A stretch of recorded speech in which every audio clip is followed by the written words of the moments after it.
Hey guys, tonight we're diving into something a little strange. Picture it: 18th century France, the streets brimming with the sounds of conversation, horse drawn carriages clattering by, and the occasional burst of laughter echoing off the stone buildings. Now, imagine that laughter suddenly stifled, silenced by the law, because in France during this time, too much laughter, yes, laughter, could actually get you into trouble. You probably won't survive this, well, at least not without getting fined a hefty sum for a hearty chuckle or 2.so. Before you get comfortable, take a moment to like the video and subscribe, but only if you genuinely enjoy what I do here. And hey, drop your location and local time in the comments, because I'm curious. Where in the world are you tuning in from? And what time is it there? Is it time to drift off or to wake up for your day?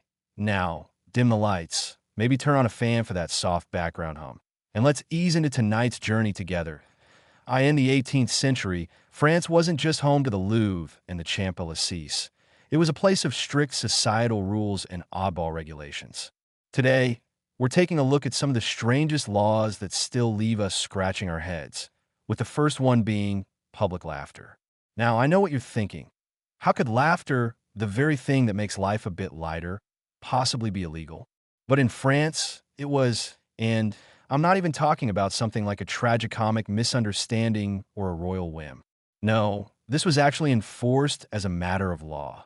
Historians still debate whether it was a symbol of social control or just a reaction to the overstimulation of the masses, but it was certainly a thing. In some parts of France, during the 1700s, public laughter was seen as a disturbance, an act of excess that undermined the seriousness of life. In fact, the law prohibited excessively loud laughing in public spaces.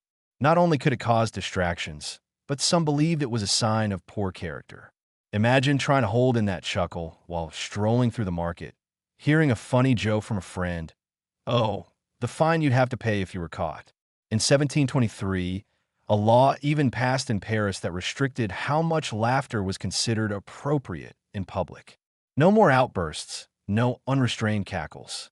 If you let loose too loudly, it could cost you a fine or worse, a slap on the wrist from the authorities. So, how did this come about? Well, in an era of increasing formality, when the aristocracy set the tone for societal behavior, anything that could disrupt the day's order was seen as a potential threat. And laughter, by nature, is spontaneous. It's messy, it's loud, and it can break the careful facade of sophistication the French were so obsessed with maintaining. The aristocrats, ever vigilant about their status, had no patience for the rougher, more unruly aspects of life, like someone laughing too loudly in public. Of course, this law didn't exactly stop people from laughing. It just made them a little more cautious about when and where they did it. At the same time, it added a strange layer of tension to everyday interactions. Imagine trying to laugh quietly while walking through the streets of Paris, suppressing your joy to avoid being hauled off to the local court. Now, let's consider this from a modern perspective. Can you imagine being told when to laugh and when not to? It's hard to picture, right? But it also speaks to a certain mindset about control, about keeping the mood and tone of society in check.